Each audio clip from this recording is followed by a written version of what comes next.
In this video, we'll show you how to set up the Corsair Commander Core XT. Once the Commander Core XT is installed in your system, connect the RGB fan lighting cables. Then connect your PWM fan cables.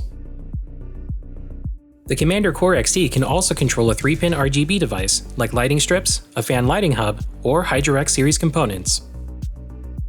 You can also connect the included temperature probes.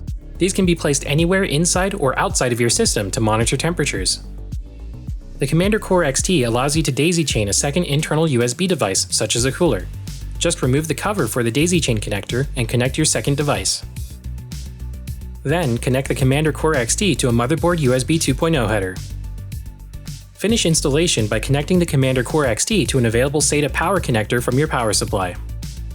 Now you can configure the Commander Core XT in iCUE. Configure 4-pin RGB fan lighting using the Setup Wizard.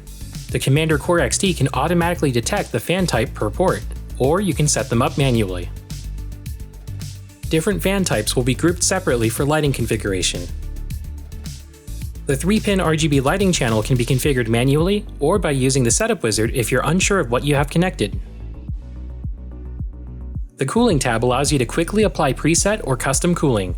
You can also rename fans or temperature probes to keep things organized. Alerts allow you to trigger system behavior based on the temperature probe readouts. If you want to monitor fan performance and temperatures at a glance, click the plus button in the Sensors section of the iCUE home screen to add them.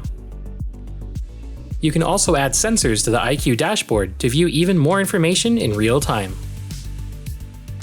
And that's it for setting up the Commander Core XT. Thanks for watching.